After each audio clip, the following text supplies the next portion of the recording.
এটা হচ্ছে অস্ট্রিয়ান জবা হিবিস্কাস, অস্ট্রিয়ান হিবিস্কাস। আগেও আমি এর ভিডিও দেখিয়েছি। এতে ফাঙ্গাস এখন বর্তমানে ফেব্রুয়ারি মাসে এর কুঁড়ি আর ফুল ফুর্তি থাকবে, ফেব্রুয়ারি মার্চ কন্টিনিউ চলবে। গরমের সময় একটু কমে। দেখুন এর কুঁড়িও প্রচুর আসছে, এক একটা ডালে দেখুন 1টা 2টো 3টে 4টে 5টা করে, 5টা 6টা করে কুঁড়ি পুরো ভরে গেছে। দেখুন এদিকেও একটা বিশাল আকারের অস্ট্রিয়া জবা বা হিবিস্কাস ফুল দেখতে পাচ্ছেন। আর এর মাথার দিকে আমি দেখাবো, অনেক হাইট হয়ে গেছে। এখানেও দেখুন কুঁড়িও আছে, আবার কুঁড়ি ফুটতে চলেছে এই সময়ে।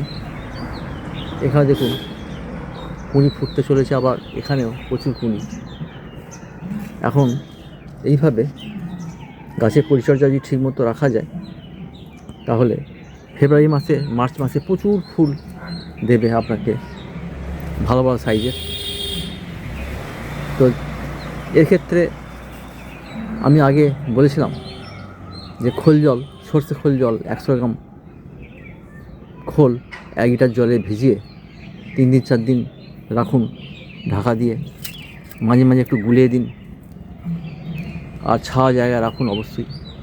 5 দিনের মাথায় তা থেকে আপনি 1 লিটার জলের সাথে 20 লিটার জল মেশাতে পারেন। যদি কম গাছ থাকে তাহলে 500 ml তথা হাফ জল নিয়ে 10 লিটার জলে মেশাতে পারেন। এইভাবে ওর অনুপাতটা ঠিক রাখতে হবে মোটামুটি। সেই প্লেন জলের সাথে খোল জল মিশিয়ে পাতলা অবস্থায় একটা গাছে 4 কাপের 2 কাপ 2.5 কাপ করে দিন। মোটামুটি 80 ml থেকে 100 ml মধ্যে একটা গাছে দিন। আর এটা 1 মাস পর দিন খোল জল। আর পটাশিয়াম আর ফসফরাস এই সময় খুব দরকার গাছের ফুলের সাইজ ভালো রাখার জন্যে, ফুলের গ্লেজ ভালো রাখার জন্য, লাস্টিং ভালো রাখার জন্যে, ফুলকে ধরে রাখার জন্যে, গাছকে সবুজ সতেজ রাখার জন্যে পটাশিয়াম ফসফেট সার আপনি বিনা পয়সায় বাড়িতে তৈরি করতে পারেন তরল জৈব সার হিসাবে। সেক্ষেত্রে আপনি 1 লিটার জল নিন, তাতে 100 গ্রামের মতো ভেলি গুড় দোকানে পাওয়া যায়, ডেলা গুড়, একটু 80 থেকে 100 গ্রাম ওই জলে দিন। আর বাড়িতে যে কলার খোসা ব্যবহার করেন বা সবজি খোসাও দিতে পারেন, কলার খোসাতে ভালো পটাশিয়াম পাওয়া যায়। এছাড়াও সবজি খোসাও তার সাথে মিশিয়ে সেই জলে ফেলুন। 10 দিন 12 দিন ভিজানোর পর সেই জলটা লাল গাঢ় হয়ে যাবে। সেই জলটা নিয়ে আপনি 1 লিটারের সাথে আরও 10 লিটার প্লেন জল মিশিয়ে দিন। ডাইরেক্ট ওই পচা জল দেবেন না, গাছে ক্ষতি হতে পারে।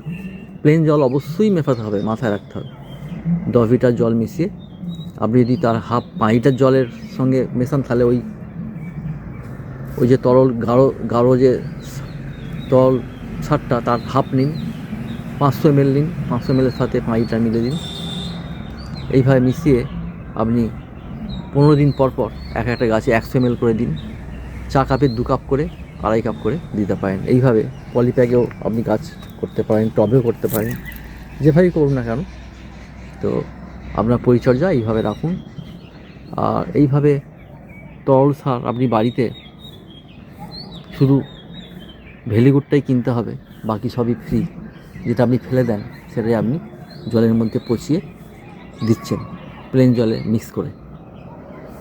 আর 1 মাস পর পর কাকা, রোগ পোকা দমনের জন্য অবশ্যই দিতে হবে 1 মাস পর পর কাকা 1 ml 1 লিটার জলে মিক্সিং করে বিকেলবেলা সূর্যাস্তের আগে ওই 3টে 4টের সময় দিতে পারেন।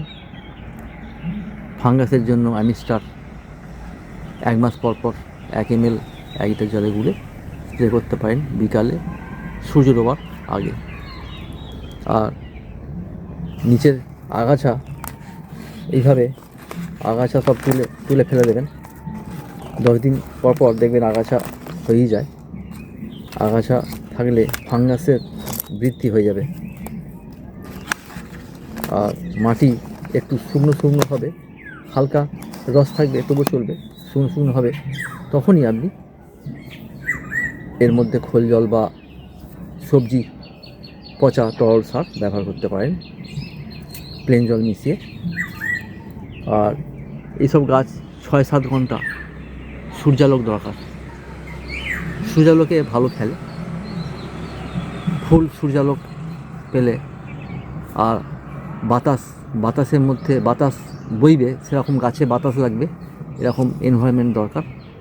বদ্ধ জায়গায় বা ছাদের আলসের নিচের দিকে কোনো বদ্ধ জায়গায় যেখানে বাতাস খেলবে না সেসব জায়গায় গাছ লাগলে গাছের রোগ পোকা বাড়ে, গাছের গ্রোথ কম হয়।